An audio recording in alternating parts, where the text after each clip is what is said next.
I'll have more for you in an hour's time. Tune into GB News Radio wherever you are, online, on DAB digital radio, on TuneIn, on Radio Player and on your smart speaker. Just say, play GB News.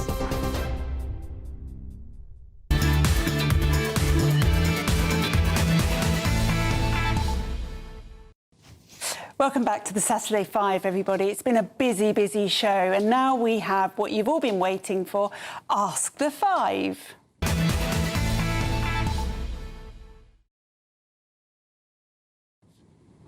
We don't know what's coming up in these questions, I promise you. So I read them thinking, oh my goodness, am I going to want to answer these? So the first question is from Lisa. It's very clear that Starmer's premiership days are numbered. Who do you think should be his successor and why? And let's go to Will. It's not a deep bench, is it, unfortunately? So it's a tricky one to answer. The most competent person is probably Wes Streeting, but he's going to lose his seat at the next election to an Islamic candidate, so you can't really put him in that position. So it's a really tough one to answer. It is a tough one to answer. I mean, for me, I'd like it not to be anyone from Labour. I'd like there to be a new government, obviously. But I think I agree with you that Wes Streeting is probably the most obvious, because we've discussed Andy Burnham. He hasn't even got a seat.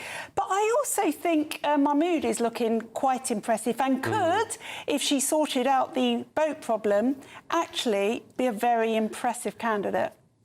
No, I think that's a good point. Labour have got a woman problem, haven't they? They've never had a female leader, so could this be the time? But I do think it'll be Andy Burnham. I think there's only so many occasions, those sliding door moments of politics where he missed out to Jeremy Corbyn, when Ed Miliband beat David, which shouldn't have happened. I think the Labour Party will plot to get Andy Burnham into Parliament, and he will be the next leader of the Labour Party. Do you think there's any such thing as a safe seat for them to stand Andy Burnham into?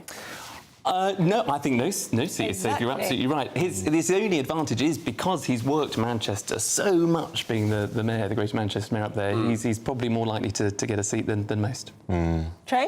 Yeah, I think I agree. I think Mahmood would be an interesting choice, really. I mean, whether the whole country is going to go for that, it's going to be hard. She's got gender and religion that's going to probably go against her in so many ways. But I think she looks like a very strong, competent leader. I think it'd be really interesting to have her as leader of the and they're going to need it, because I'm not sure that they're going to win, no matter who wins, no matter who leads them. Trey? Let's not forget, she has done the whole Free Palestine, multicultural nonsense stuff. So there's nothing wrong with that, though. There really isn't. And in terms of the people, is if you're the leader of the United Kingdom, yeah, but if someone is voting for Labour, they're probably going to be congruent with those kind of topics. It's not going to go against. If someone's voting for Labour, they don't have their head screwed on right. That doesn't make it right. That doesn't mean you should be saying it if you're the leader of the United Kingdom. I'll just let you guys scrap over who should be the Labour leader.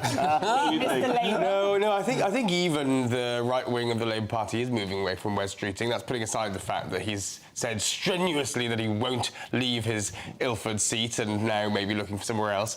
Darren Jones is also a new power base in the party. He's essentially the Deputy Prime Minister in name Darren only. Jones, who lied about the base being full of women and children. That's Darren Jones. Maybe I could finish my point, Renee. But I don't think he's the right person.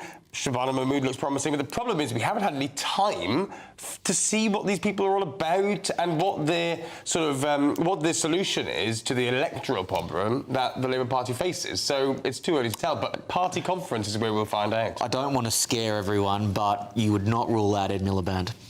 He's well liked by the Labour base. Unfortunately, he would be very strongly supported if it went to a vote of the members. This is supposed to be the happy hour. but it's interesting, isn't it? Because we're seeing lots of sort of politicians who had a moment sort of coming back, and what that makes them is slightly fearless. Ed Miliband apparently refused to leave his post as Secretary of State for Net Zero and Climate Energy Security.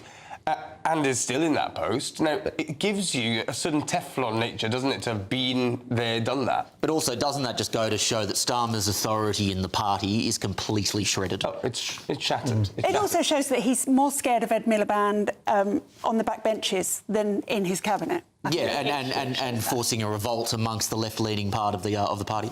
Yeah. Well, on that note, talking about Ed, the next question is, I don't know who this is from, actually, they haven't told me. Do you believe climate change is a case of following the money? And it's actually from Johanna. Johanna? Yeah, Joanna, I think this is why it's going to be really hard to get net zero repealed, pulled back, whatever, because there are so many vested interests making so much money off this whether it be the renewables sector, whether it be the lobbying groups. There is such a huge amount of money that goes into making sure that this scam endures. Well, I think that's really interesting because I listened this week with great interest to Dale Vince, who owns Ecotricity, saying You need to get out more. I'll send you a few podcasts. We need to wrap our arms around the oil and gas industry in the North Sea. And he explained that by saying that, look, you know, it's finite anyway, it's going to run out, we might as well not waste it, let's build it in carefully. That, to me, was the sound of a man who can see that people are tiring of the climate scam, and he's trying to build it in too. And that just shows that they go where the money is. No, I think it's a brilliant question. I think you're absolutely right. I think it's a case of, it's always the chicken and the egg. So, you know, you've got all of these firms who, because of social media and ideology, woke ideology, that have told them that they need to be net zero. Government has funded it. Then more companies, good companies like Jaguar Land Rover, have had to reverse ferret because they worked out actually doesn't you know, apply to their base and their supporters. And then they've had to sort of change, and now the government has worked out that it costs more to taxpayers, so they reverse ferret. And so companies that were really ramping up the rhetoric of we need net zero, we need to be more climate friendly, are now going in completely opposite direction. But you can't just do that overnight either as well, which again just leads to lower productivity, more cost inefficiencies. It just goes to show why this is so damaging for businesses. Trey? I think in principle there's nothing wrong with before I was a father, I probably would have been the same, like, climate change is all nonsense. But I think there's nothing wrong with actually looking at the future of the planet. But I think, the way they've... Do I not care about my daughter? No, I'm just saying, for me personally, I see nothing wrong with looking. There are lots of issues when it comes to things like pollution, etc. There's nothing wrong. Fossil fuels are not going to last forever. There is nothing wrong, absolutely, of doing something about it. But again, I agree with Will. I don't know what's going on with me today. I think a lot of it is being done in terms of just... It's just big money, isn't it? And it helps them. I don't know if it helps us little people. You don't have a view, guys? I know I do have a view. How much time do I have? Not much. It'll all be hot. It's funny to say follow the money when the oil and gas sector has been pumping money into lobbying efforts for many, many years. But net zero was rushed and was done in a zero-sum way, right? Where we said, let's flush down the toilet, oil and gas, because the whole world's going to do it. And that was naive in its entirety to assume that Britain should just go all in on renewable energies. We could have been a clean energy superpower, but in a different way to this, and not just giving away oil and gas completely and trying to stop some it. nuclear reactors. And SMRs and that kind of thing, which takes more time, and the Labour government is trying, but no, but follow the money. I'm not sure that it's the con that some are making it out to be. Now, I'm already loving this next question, even though I don't actually know what the question is. John says, I asked ChatGPT to write me a question for GB News After 5. And here's what it suggested. I told myself I wouldn't get wound up by the news this week. Now I'm arguing with my toaster about tax policy. Is it time for a media detox? ChatGPT obviously has a bit of wit about it. That's interesting. Well, look, as long as the media detox does not include giving up GB News, then I think it is quite a healthy thing to do. We are too attached to our screens. That is a problem. I think a targeted day of the week where you just try and get off your phone is no bad thing. But Charlie Kirk actually said it. This was one of his things, that we sometimes needed to actually step back into our families, put the phone down and realise that it wasn't all about this toxicity that we're reading about. Absolutely. Well, I feel sorry for the toaster. I mean, what's it done to deserve that in the kitchen? I think it's absolutely true. I think you need a bit of time sometimes just to get off social media. I think it's important to follow the news. I think it's important to be up to date with current affairs and have an opinion and have the ability to voice your opinion. But you won't get much opinion back from the toaster, will you? Charlie, what do you put in a toaster? Bread. Very good. Thank you very much. Thought I might have been able to get him. Thanks. That was a trick question. I think it's right, isn't it? I think some of the news this week has been a bit depressing a little bit as well, especially what happened to that poor Ukraine girl. And I think there's a time when you do need to just put the phone down, because the world is actually a lot nicer than you would believe just by looking at the news all the time. Like, there's good things happening all day to good people. So, yeah, a bit of detox away from it. ChatGPT's got it right. Balance. Yeah, I mean, I actually spent some time recently with enforced phone time, only at specific times of the day, and it did me a world of good. I wish more people did it. But you can take your phone into the bath. You can't do that with a toaster. Well, unless you want to... Yeah, unless things are getting very bleak. That's government But legislation. if you're the Prime Minister, you can put Angela Rayner and Peter Mandelson as a toaster, can't you?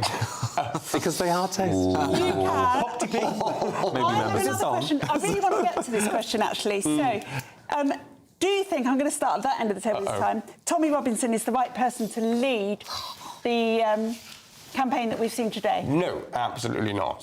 Right, and I think it really puts a pall on actually what seems to me to be a good cause and good people, but it matters who the leaders of movements are, and he is the wrong person to lead that movement. Why?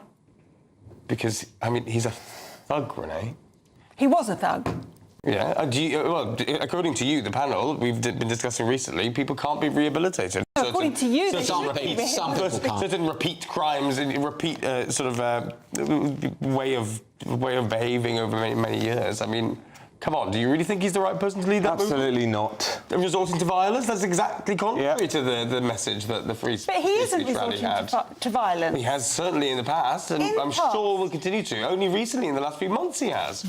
Well, no, Well, no one charged him. Yeah, that's... Kai? I can't believe we're actually arguing this, guys. Come on. It's called Unite the Kingdom. If you genuinely want to unite the kingdom, black, brown, white people, you're not going to have someone like Tommy Robinson leading that. I wouldn't even have Katie Hopkins speaking, or Lawrence Fox, or whoever the other person was. No, absolutely not. He's the Who wrong would you person. have? I'd have people at least are going to bring people Well, go on. together, Give me not a someone who's an Islamophobic mouthpiece. I would put myself up there, at least someone who I know who's going to actually look to make Not if lend Alex bridges. Armstrong has But Tommy anything to Robinson, say was he not the about person that posted a picture of the guy that was with his grandkids who happened to be white, and he wanted to create the optics of, here's this bad migrant black guy, but he was playing with his grandkids? No, absolutely not. Tommy Robinson's absolutely the wrong person for something called Unite the Kingdom. Unless that kingdom doesn't include people of colour, he's the absolute wrong person. I don't care what anyone says. I think we need to call out this unite thing for the fantasy that it is. We're past the point of uniting as a country. In fact, in every Western country, you're not going to get unity anymore. It's a fantasy. It's not. It is too polarised. There are too many different types of cultures. Nonsense. You are not going to get to that point. So what you need to do is get to a point where there are particular values that you fight for, obviously non-violently, and you then try and get that point across. Nonsense. Well said. But you're not going... This whole unity Disagree. thing... Look at all the Brits that are going to Dubai. They actually are getting on very well in an Islamic country. They're doing very, very well. I completely disagree. Tommy Robinson's the worst person to have lead this. OK, listen, we could have carried that one on. Sure. Former Government Minister Michael Gove says he lacked the charisma or the looks to be elected into number 10. But how important is it for politicians to possess those very qualities? Don't go anywhere, we're going to discuss it.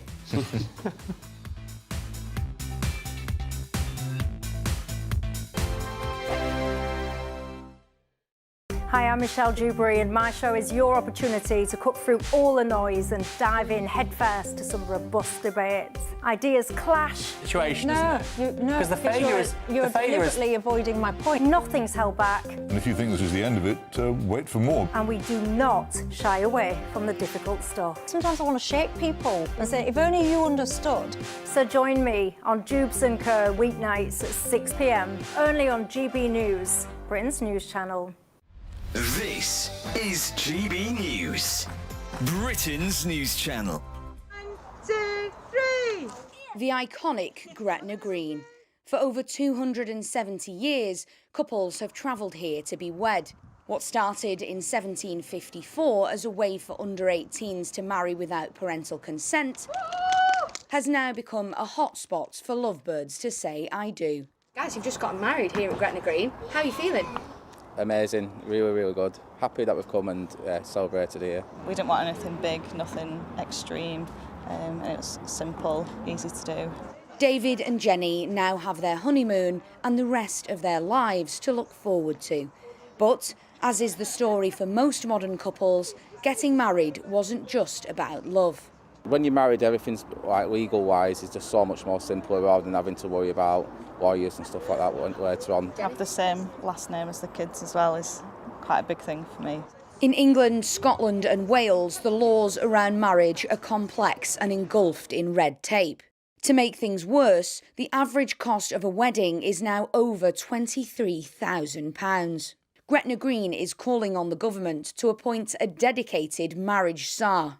We believe marriage is struggling not because love is dead, it's because the system is broken. People don't seem to see marriage as an important thing. It provides great stability. Marriage matters. There's economic benefits, there's social benefits, and the government have got to show some leadership. And we're calling for a czar because we want someone to be the voice of marriage in this country. Every year, around 4,000 newlyweds are married at Gretna Green. But with a change in the law, it seems that many more, both here and across the UK, could be saying I do. Sophie Reaper. GB News, the People's Channel. Mornings don't have to be tiresome, especially if you have the right company.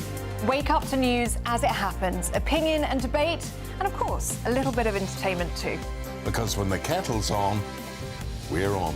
That's Breakfast on GB News, a show worth waking up for. Every morning from 6 a.m. Only on the People's Channel, Britain's news channel. We'll spread the news, you spread the word.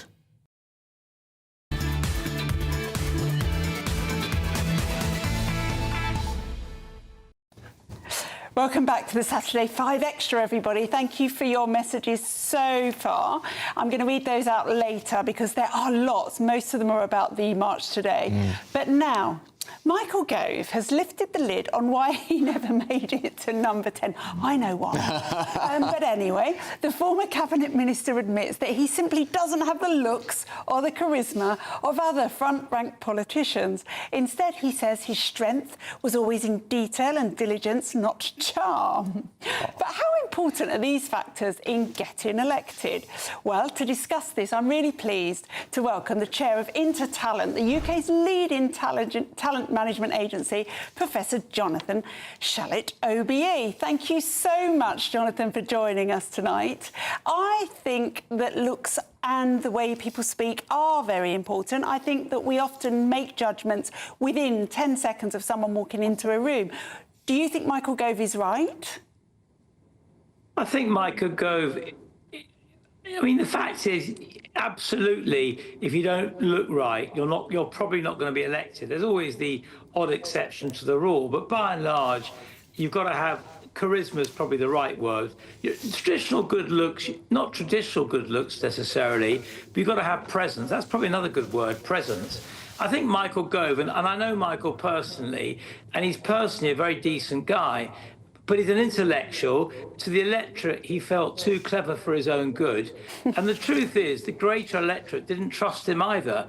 I think trust is also important, and authenticity. Now, of course, someone like Boris Johnson, whilst his authenticity isn't that no one trusts him, if that makes sense, because he was a rogue, the public liked him being a rogue. He didn't pretend to be otherwise. So that can also work. But you've got to be true to what you are. I think that's part of being elected.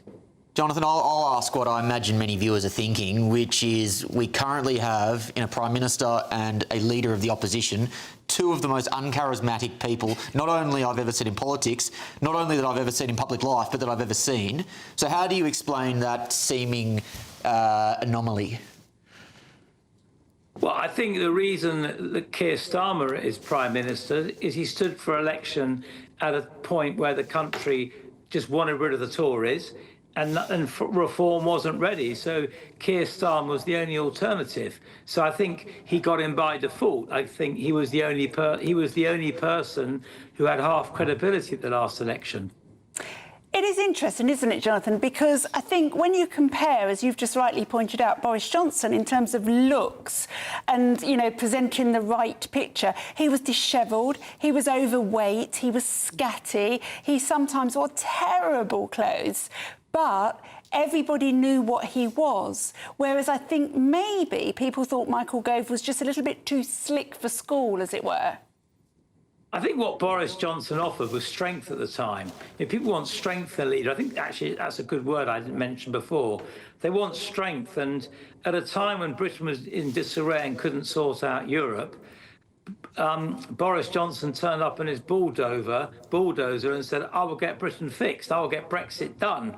And I think people at that point were so frustrated by the fact nothing was happening, the country wasn't moving forward, that when Boris Johnson assured people he would get it done, they believed it and accepted it, and he voted in that fantastic majority. Jonathan, I have absolutely no idea who Michael Gove is. Never met the man before in my life. No idea what he looks like. But as a former special advisor to Michael Gove, the cards on the table, just so you know, is it not the case that it is about what you said, authenticity and horses for courses? You know, some would argue that Boris Johnson would have been better Prime Minister to see the country through Brexit. Theresa May might have handled it better during COVID. Is that not just because of their style and their particular personalities for the times in which that they potentially could have led, they would be better served, or they would be better connected to the cards that are thrown at them? Well, you don't always get the right leader at the right time, and I think this country over the last 10 years seems to continually have the wrong leader at wrong leader, wrong time. You know, you have to go back to the Second World War, when Winston Churchill appeared and was clearly the right leader for the time. But the only thing I would say is the problem's not unique in Britain. If you look around the world right now, there are no real leaders that stand out as leaders anyone particularly wants. I mean, the world is short of great leaders at the moment. And I think that is a general big problem. If you think about how Trump got in, he got in partially because the Democrats offered such a terrible, alternative as in Biden and Kamala, whereas so they almost gave Trump an open door to come in. Look at the disarray in France at the moment. Germany's no better, Italy's no better, Spain's no better. I mean, I think it's a world problem, leaders, not just the UK problem. What do you put that global talent shortage in politics down to, Jonathan? I think partly, if you're a real successful, intelligent, self-made person, going into politics right now is not the most attractive profession, because you just get shot down from day one. Politicians are not paid properly for the work they do. Yes, they're paid well, but you can make far more money running your own business than politicians. And all politicians get is attacked, and whether it be by the media or whether people try to assassinate them, it's really not an appealing job being a leading politician at the moment, until we sort out a situation whereby we can attract the best people to be our leaders. We're not going to get the best people trying to be our leaders. I think we've almost, as a country, shot ourselves on the foot by continually going on about politicians not being paid enough, politicians being paid too much. The media assassinate them at every move, the public criticise them at every move. So we get the leaders we deserve at the moment. I think Jonathan, I just want to jump in. Good to see you again as well, sir. I just want to ask this. Do you think there's also the danger in this social media times that we're living in, that you get someone that is very charismatic, but it's more sort of style over substance because of the amplification of social media? I think the social media clearly in many areas is very effective. I'm not quite sure in politicians. If you look at the choice of politicians at the moment, you've got older, fairly non-social media type people. You don't think of the Tory leader, even Nigel Farage, you don't think as particularly being socially media driven. I know that a lot of young people do like him, but he himself, he's not a guy who you think of as being a Twitter king in the way Trump is. I think for Trump, clearly, he uses social media the whole time. I think the reason for Farage's success at the moment, he's a one-policy politician. The whole country's had enough of the immigration problem, rightly or wrongly, and Farage has caught a moment of the way Nicola Sturgeon in Scotland caught that moment for Scottish independence. It actually went nowhere because she was a one-policy politician. I think the challenge that Farage has got, he's a one-policy politician. But I think when you've got one policy and it's captured the imaginations of the people, it's very easy to become popular. Now, whether you sustain that or not is another question. But do remember, with regards to Keir Starmer, we're only 14 months into his run. Yes, he's not doing well at the moment, but that can turn around very quickly. We've seen prime ministers both become popular and unpopular very quickly. So I don't think anyone should write Keir Starmer off yet. That's not to say, by the way, he will turn it round.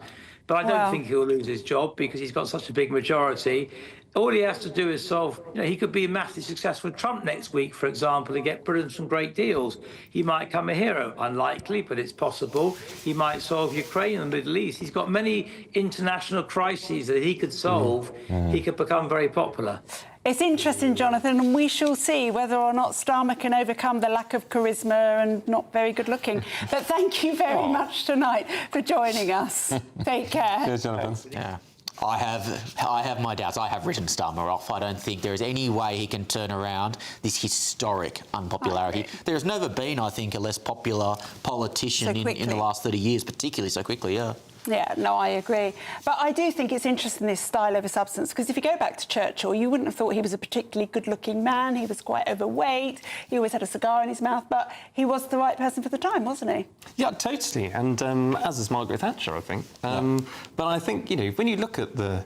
I mean, I hate to judge, but if you look at the calibre on the green benches, I don't think any of them are particularly good-looking, are they? It's not... It's acting for ugly. It's like having a face for radio, isn't it? It's acting for ugly people. It's less about good-looking, in my opinion. It's having a really strong personal brand. So Churchill thought a lot about his personal brand. The cigar was very a conscious decision. The V for Victory sign, the outfits, it was all very stylised. Boris Johnson is very conscious of his personal brand. So that's a really important thing for a politician. Yeah. Anyway, guys, next up, it is High Five, and we will reveal what is going on in this wedding photo. Can you take a guess? Don't go anywhere.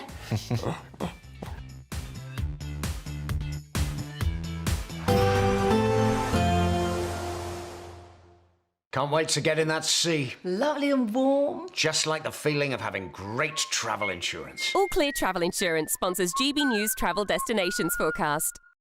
Whilst the weather across the UK is going to be very unsettled tomorrow, it's a different story across many southern parts of Europe. Lots of fine and at times sunny weather around, a few showery bursts fringing into both the northwest of Spain and also some far eastern parts, a few showery outbreaks for Italy and some heavy showery rain towards parts of Greece and into Croatia. But otherwise it is generally going to be dry for most and with some decent sunshine, feeling very warm indeed. Bye-bye. All Clear Travel Insurance sponsors GBNews Travel Destinations Forecast. Hello again and welcome to your latest GB News weather forecast from the Met Office. There'll be a few showers around on Saturday night, but for most, Sunday is set to start dry with some sunshine in the east. It won't last though. Wet and windy weather is going to arrive from the west, and that's courtesy of this area of low pressure. And these weather fronts will bring some rain to many places by the end of the day. The isobars tightening to bring some stronger winds as well. Back to Saturday evening though, and the focus of the showers will be across more northern parts of England and perhaps North Wales for a time. Otherwise though, many places turning dry overnight tonight with clearing skies, and it's set to be quite chilly, so temperatures in the countryside perhaps falling down to low single figures and even cold enough for a touch of frost in some prone spots. It does mean, though, underneath those clearing skies, that Sunday is expected to dawn on a mostly sunny note. Any mist and fog patches across inland parts of Scotland quickly clearing away, and then blue skies for many, at least for a few hours. Just one or two showers around the coast, perhaps, but many places starting dry. Already turning cloudy, though, for Northern Ireland, Wales and the southwest, and there's rain not too far away from Cornwall, and this is going to be the signs of things to change. So this rain will spread its way eastwards through the course of the day on Sunday, turning wet by the end of the morning for Northern Ireland, Wales and the southwest. Some heavy bursts of rain arriving too, particularly over the higher ground, and even any early morning brightness in the east will be short-lived, with it turning cloudier here too, and some outbreaks of rain arriving by the end of the day.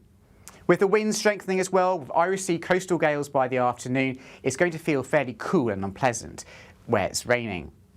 The winds stay strong as we go into Monday. A yellow warning for wind is in place across many parts of England and Wales. So the showers here moving through very quickly, but still some heavy downpours with rumbles of thunder in places and some more frequent showers across more northern parts of the UK. It stays changeable through the week ahead, a mixture of sunny spells and showers, and it will also be quite windy at times.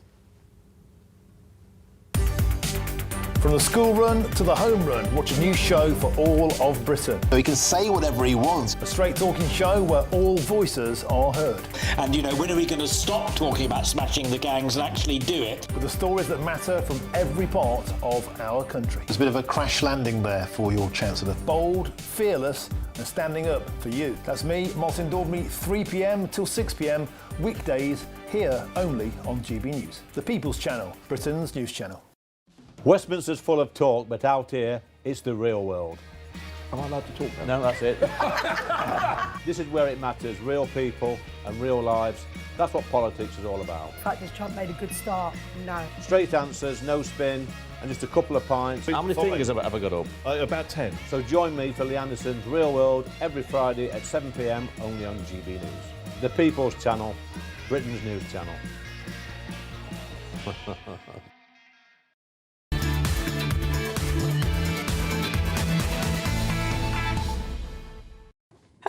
Welcome back to the Saturday 5 Extra. These guys are out of control. Actually, I got a question earlier on how do I deal with them.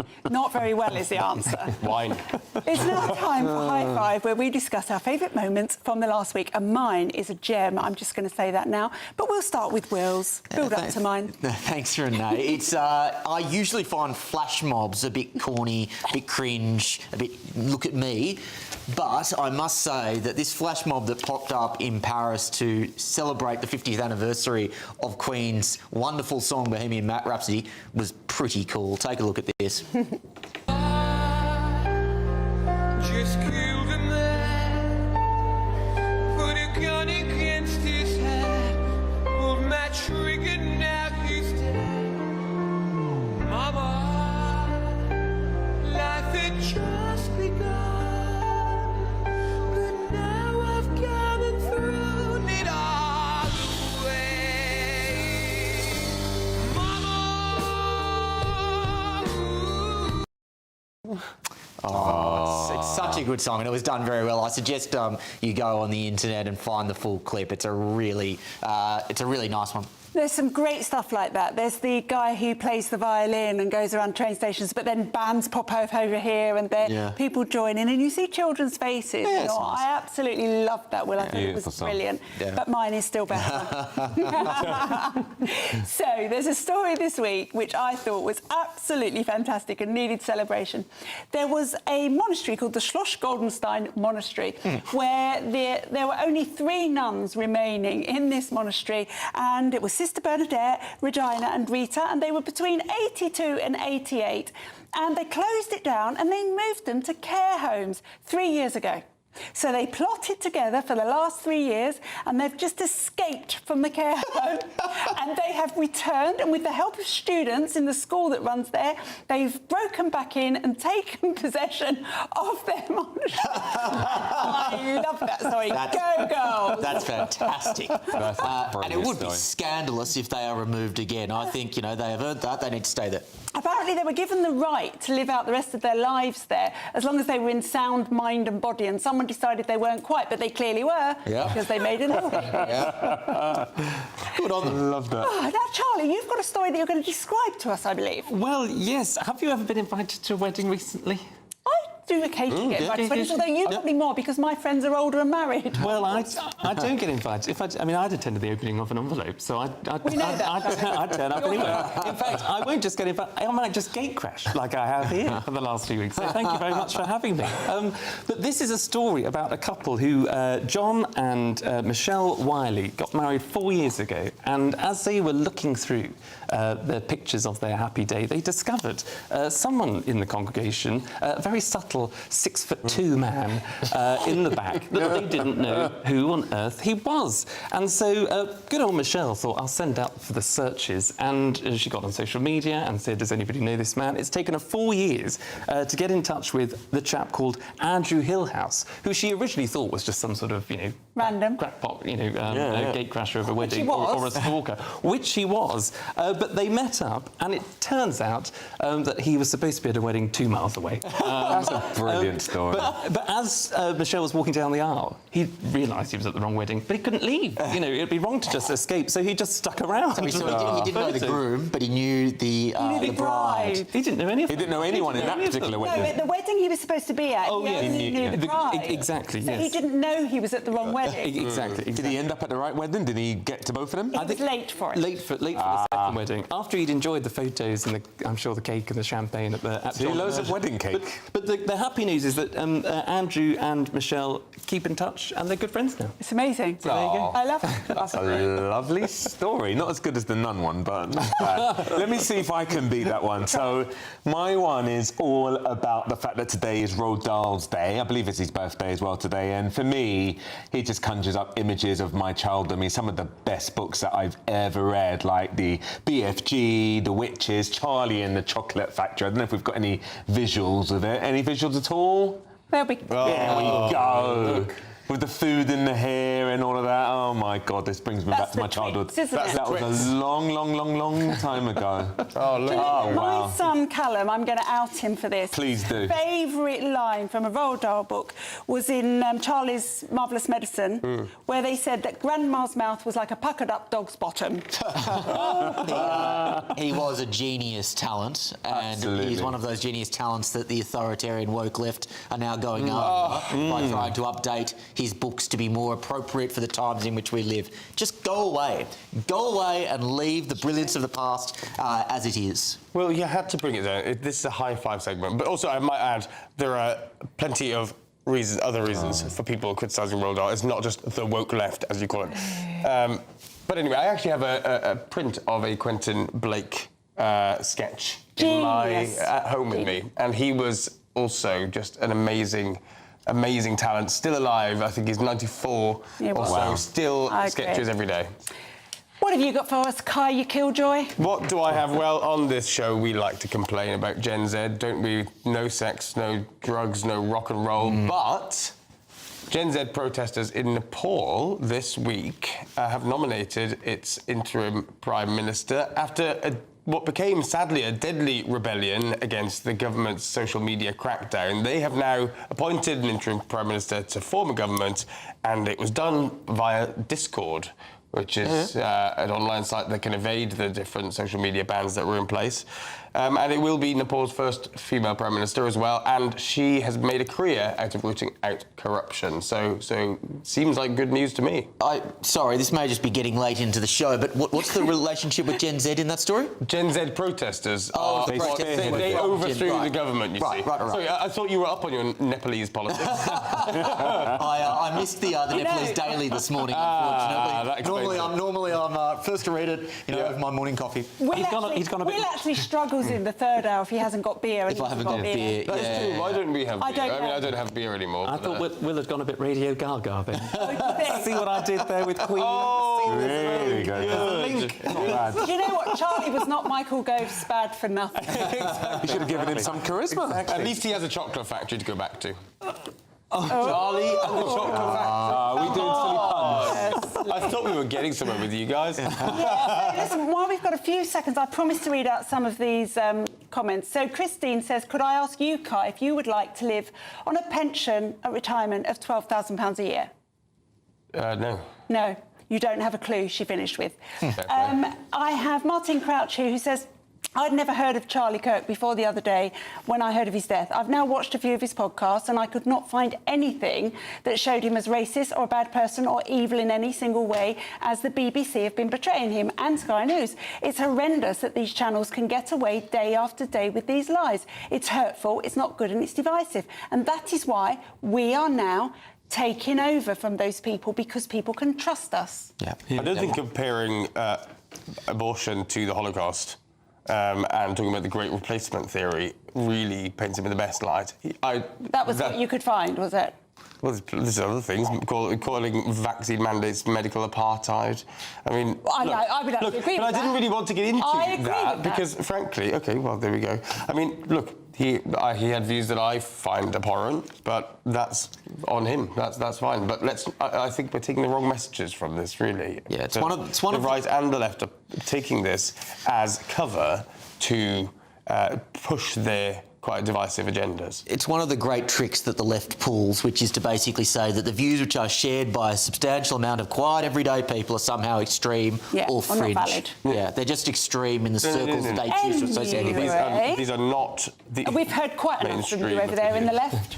These are not mainstream opinions. Next up, I am no longer taking tables of geriatric boomers who can't be kind. Why is she having a go at boomers? Yes, we delivered the very last batch of our trigger tantrums, and you won't want to miss them.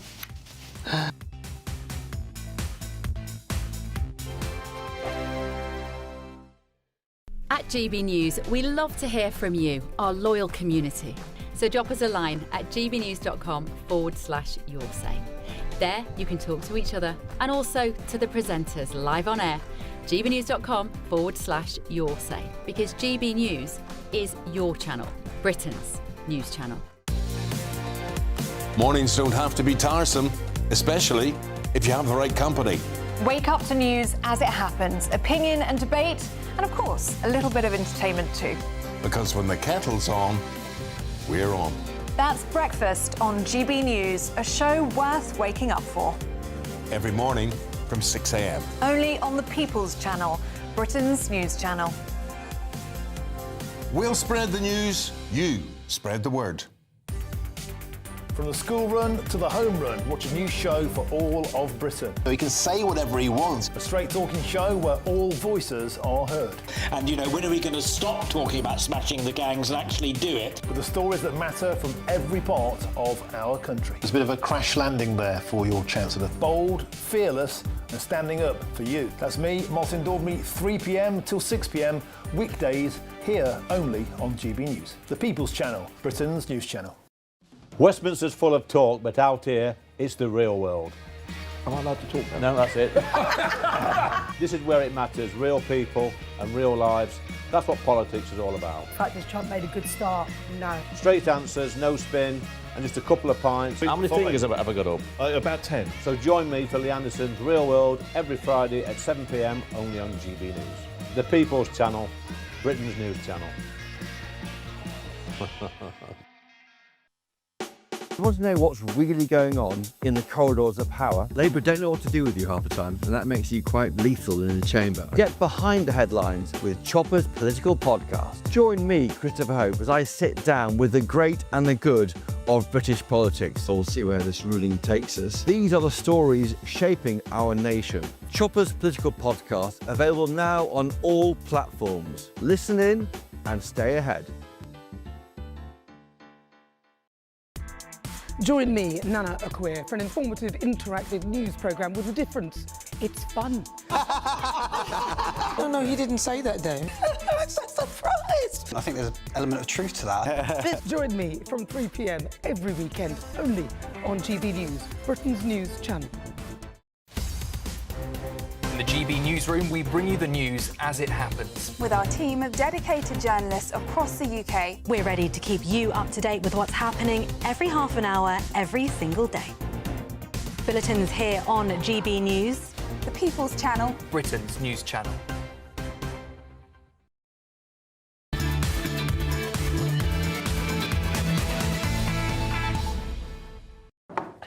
Welcome back to the Saturday 5 Extra, everybody. I tell you, when these other guys down there are presenting, I'm going to be so unruly they won't know what's hit them.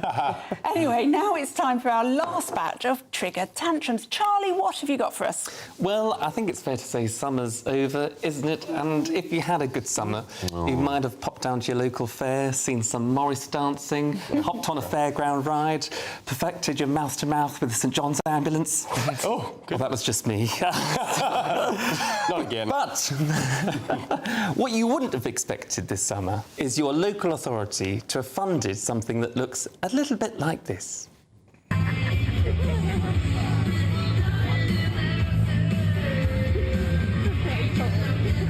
my God, I'll have to send you this video. You'll have to send it to yourself.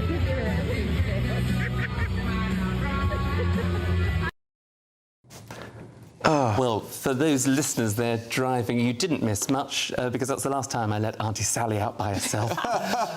It was a larger-than-life pole dancer, I think it's fair to say, which, given at local summer fairs, you'd take your kids to. And it's funded by, this was in America, so luckily not in the UK, of course it was, but funded by the local authority. Would you accept that? Do you want to take your children to go and see that on the summer holidays? It was probably a drag queen. Yeah. Well. Oh, not this again. Well. Drag queen in the corner reading books to kids. It would have been, you know, they would have been all there. You know, it's never ending. I mean, I felt sorry for the toaster earlier on this evening. I felt sorry for that pole. Yeah. It's always what you do with the tools, I find. Goodness me, Trey, what have you got? Bring the tone up. Oh, God, yeah, let's bring the tone up a little bit. Well, only a little bit, actually. So I've got a triggered tantrum by a server, as they call him in the States, isn't it? Having an absolute go at a boomer. I think this is a theme. Let's roll it. I'm no longer taking tables of geriatric boomers who can't be kind for the life of that. This old gets sat in my section. I go up to her. I have the biggest smile on my face. I'm being so nice. She's flipping through the menu. She's like, oh, can you give me some suggestions? I'm like, yes, girl, I got you. She's like, what's your favorite appetizer? I'm like, oh, I really like the barbecue ribs. And she goes, hey, I don't eat red meat. Okay. How the was I supposed to know that, lady? You asked for my favorite. I told you my favorite. God forbid I like the ribs. Oh, you've got to love that, because you can see she's probably just finished her shift. She's got into her car, she's got all of this energy and thinks, right, I'm going to record it. But I find it hilarious because a lot of people in hospitality, they don't really get much thanks. You know, people just speak to them anyhow. But I don't get this. She's missed the customers always, right? Yeah. I don't get this thing with young people against boomers. Is that the next battleground or what? Who are you sitting next to? Hi, what have you got for us? Oh, well, I think the video speaks for itself. Let's take a look. It's your power, nation. Rip it up, boys.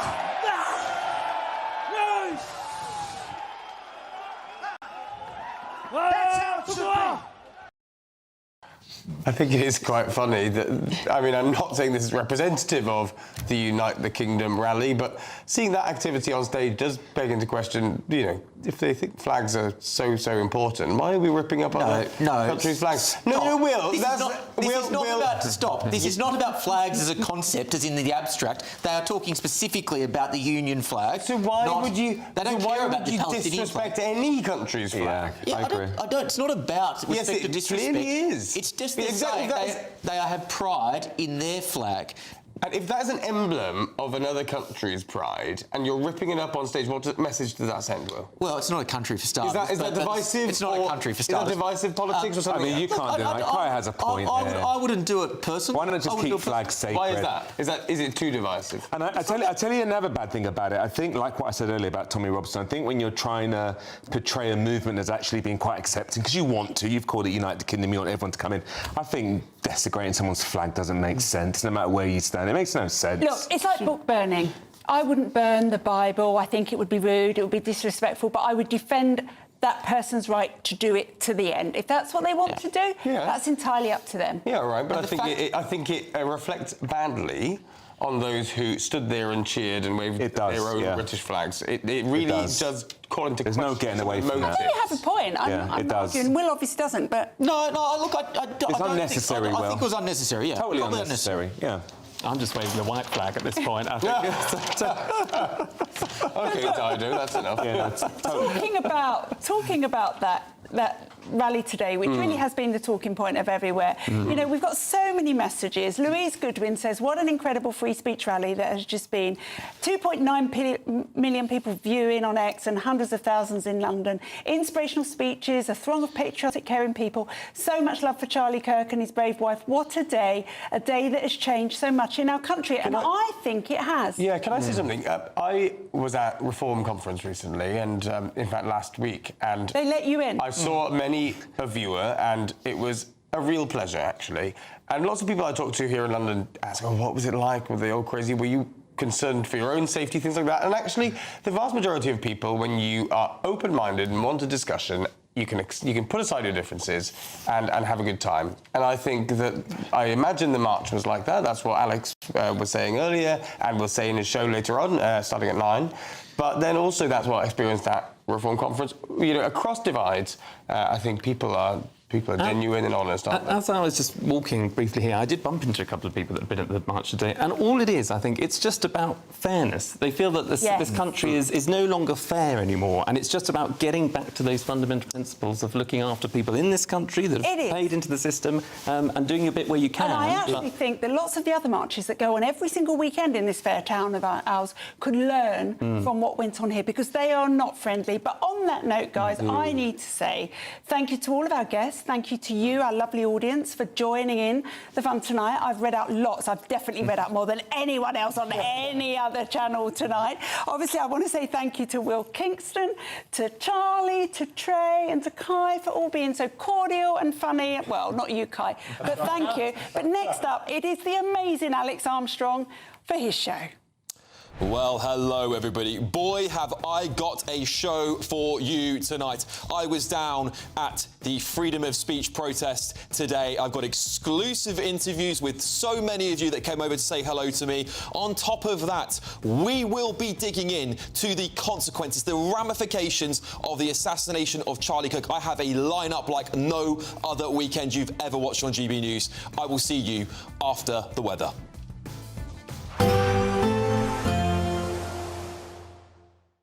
Expect warm spells with the odd rude interruption.